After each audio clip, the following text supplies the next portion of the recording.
Bonjour à toutes et à tous et bienvenue pour cette nouvelle édition d'Info JT. Dans l'actualité aujourd'hui, la manifestation des infirmières, mais aussi le salon du BTP. Nous reviendrons également sur la période difficile que traverse le Loup, l'équipe de rugby lyonnaise. Et enfin aujourd'hui, l'invitée du jour sera Danielle Maudre. Elle est correspondante locale pour la Haute Autorité de lutte contre les discriminations et pour l'égalité.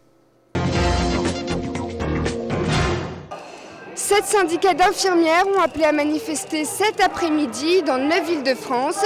Ils exigent la suppression de l'ordre des infirmiers instauré par décret en 2007 et ils refusent de payer la cotisation de 75 € par an qui leur est demandée. Un reportage d'Emmanuel Sauzède et Emmanuel Michaud. Les infirmiers et kinésithérapeutes refusent d'adhérer à leur ordre professionnel respectif. Cette structure est chargée de surveiller et maintenir l'éthique et la déontologie de la profession. Inutile selon les principaux concernés. L'ordre ne peut se justifier que pour ceux qui exercent éventuellement en libéral, qui, par définition, travaillent seuls dans leur cabinet et peut-être pourraient commettre éventuellement des erreurs, voire plus graves. Mais pour les salariés, les structures ordinales n'ont aucun intérêt. Seulement 13% des salariés se sont prononcés sur la mise en place des ordres professionnels. L'adhésion est obligatoire. Chacun doit payer 75 € par an de cotisation. Pour l'instant, seuls 10% des infirmiers sont inscrits. On veut faire inscrire des gens pour travailler. Et pour ceci, il faut que ces gens payent une cotisation comme les médecins. Et avec en fait comme argument simplement reconnaître le diplôme des infirmiers à leur juste valeur, les aider en cas de conflit avec des patients s'il y a eu des problèmes, alors qu'en fait pour nous c'est aberrant, c'est surtout du flicage pour nous. Les manifestants souhaitent l'abrogation de ce décret voté contre l'avis des professionnels. Ils étaient environ 200 dans les rues de Lyon. Malgré le froid de janvier et l'augmentation du taux de chômage en France, rien n'arrête les chercheurs d'emploi, qui étaient nombreux à se rendre à ce 5e forum BTP organisé par le Pôle emploi au Palais de la Bourse de Lyon. Un reportage de Willy Pierre et Guillaume Rochon. Près de 1500 personnes se sont rendues à ce forum BTP, avec pour objectif trouver un emploi. Les offres abondent, mais il n'y en aura pas pour tous. Aurélien, 31 ans, a 12 ans d'expérience dans le BTP. Il cherche du travail après être resté 3 mois sans activité. Il souhaite devenir chef de chantier, mais malgré son expérience, il peine à trouver un emploi. Vous n'amenez rien? Non. Peut-être rechercher des gens sans forcément diplôme, mais avec de l'expérience. Sachant que quand on arrive à une quinzaine d'années d'expérience, on a quand même une équivalence de diplôme, quoi. Parce que là, c'est assez ciblé quand même, c'est assez mathématique, on va dire, quoi. La principale cible du recrutement, pour la majorité des 30 entreprises présentes sur ce forum, ce sont les jeunes, et pas forcément expérimentés. Mais là encore, problème. Eux aussi peinent à attirer du sang frais.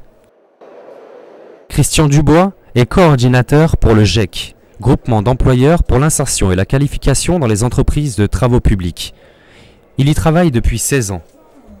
Et selon lui, il est difficile d'intéresser les jeunes au BTP, malgré les efforts de communication réalisés. Nous sommes dans une profession où l'on peut réussir avec du travail et de l'effort. Ce sont des métiers dans lesquels on peut évoluer sans forcément avoir à la base une formation spécifique. Pour ceux qui n'auraient pas eu la chance de trouver une opportunité, ils pourront toujours participer à des ateliers de préparation aux entretiens ou s'informer sur leurs droits et les mesures incitatives pour l'emploi, en espérant que la prochaine fois, cela portera ses fruits. Il y a 2 ans, l'immeuble 66 rue de la République brûlait suite à un incendie provoqué par les cuisines de Quick. Aujourd'hui, le fast-food rouvre ses portes, mais qu'en est-il des habitations situées au-dessus du restaurant? La réponse avec Anne-Sophie Vomched et Yael Chambon. L'inauguration du Quick aurait pu signaler la fin des travaux. Pourtant, les appartements semblent encore en chantier, même si, en façade, l'immeuble a perdu les stigmates de l'incendie. La régie qui gère la propriété n'a pas souhaité s'exprimer, mais les experts en assurance ont constaté l'avancée des travaux. Il y en a qui sont déjà dans les locaux, il y en a qui n'y sont pas encore parce que le local il est rendu, j'ai envie de dire, brut de décoffrage et qu'après chacun veut y faire ce qu'il veut et ça prend plus ou moins de temps.